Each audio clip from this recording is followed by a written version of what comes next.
The truth of the matter is that increasingly what we see, what we hear, and what we read is being controlled by fewer and fewer large multinational corporations, and that is a very dangerous development for those of us who believe in a vibrant American democracy. When polls tell us that fewer and fewer people understand the political process, what the media does is trivialize what goes on, sensationalizes it, makes it entertainment, rather than saying, look, the function of the media is to educate you to live in a democracy, which is pretty serious stuff. People don't appreciate this. You know, in the last days of the Soviet Union, you had dozens of newspapers, dozens of magazines, all kinds of radio and television stations. The only problem is that all of that media was controlled by the Communist Party of the Soviet Union or the government of the Soviet Union.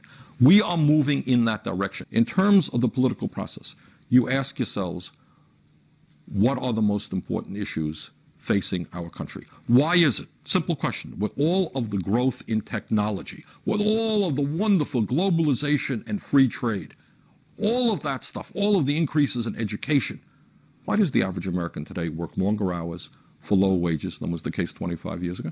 Simple question. Do you think it's seen on television very often? What about the morality of 1% of the population owning more wealth than the bottom 95%? Seen that? Forget about forgetting. They don't know. They don't know. I picked up my local paper today. Yesterday there was a vote in the House of Representatives which would have provided, which passed, which would, if it carries into law, provide hundreds of billions of dollars in tax breaks to a handful of families in this country. Wasn't mentioned in the newspaper.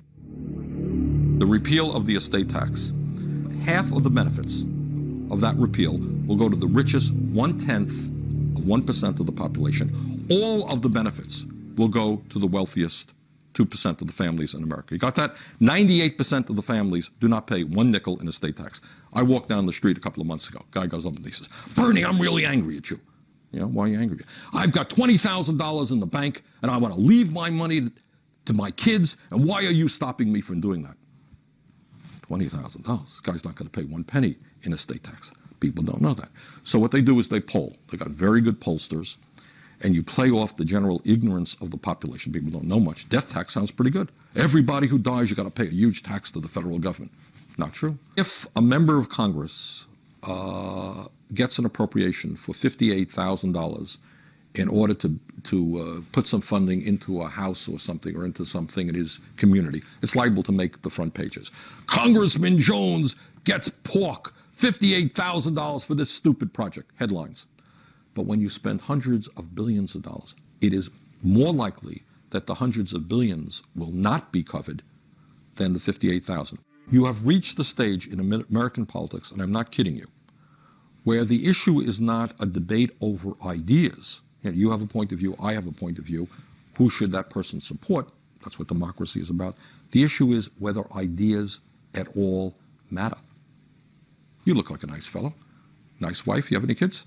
Yeah, two. Okay. Why wouldn't I want to vote for you? Many people are not aware that when you watch television, you are watching a program produced by a large multinational corporation that has enormous conflicts of interest. General Electric has made it a very proud part of their policies that they are going to move jobs from the United States of America to China, to Mexico, any place in the world where they can get cheap labor.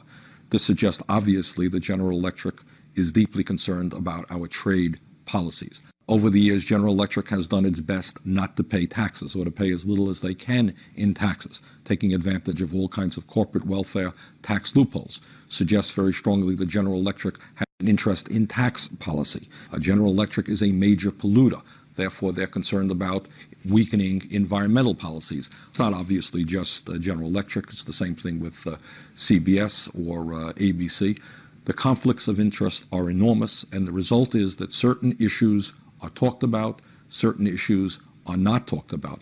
In my entire political life, not one reporter has ever come up to me and said, Bernie, you know, the average worker is today working longer hours for low wages than 25 years ago. What the hell are you doing about that? Why do people have to work 50 or 60 hours a week?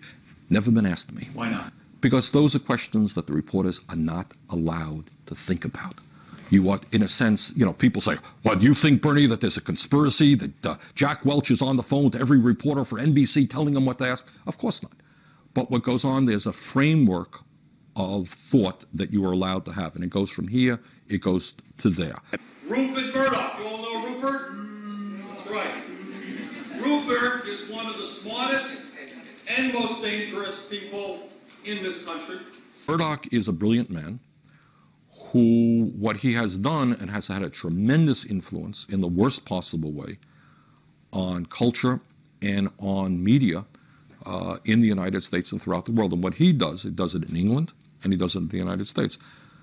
His shtick is appealing to working class people and taking them to the right. And he does this through violence. He does this through super patriotism. He does this through sensationalism. So what you have now, and I'll give him credit for this, Fox Television is the first major network that has no pretense. All of their talk shows are controlled by extreme right-wing Republicans. And it is a front for the right wing of the Republican Party. I mean, CBS and NBC, they have a pretense to objectivity. My concern is that there are enormous problems facing our country which need serious discussion. They are solvable problems. They can be solved if we as a nation begin debating these issues, formulating policy, implementing that policy. I am outraged, I am frustrated beyond belief that the most important issues facing America, the decline in the standard of living of working people, our disastrous trade policy, our disastrous health care policy, the priorities of this country by which we have the highest rate of childhood poverty in the world, and at the same time we give huge tax breaks to the rich. The loss of local control, if you like. The fact that we're becoming less and less democratic in the sense that people have less and less control over their own lives. All of those issues need to be discussed. None of those issues in any substantive way are being discussed by the media. And what is happening is the media is throwing out to us every day the scandal of the day, the sensationalism. We go from the NBA playoffs, the NCAA playoffs, the Super Bowl. We're thrown every day the things that we are supposed to be interested in, but none of those things are relevant to our lives. How do we improve this country so that everybody has a decent standard of living? And how do we save the environment? And how do we deal with all of the race prejudice and the gender prejudice that exists? Can we as a nation do it? You're damn well. We can do it. This is a great nation. We have a lot of extraordinarily good people here. But we will not solve those problems until they are discussed. These issues will not be discussed until the media focuses on them, and the media will not focus on it so long as you have a handful of corporations controlling it and using the media only to expand their profit base rather than improve our democracy.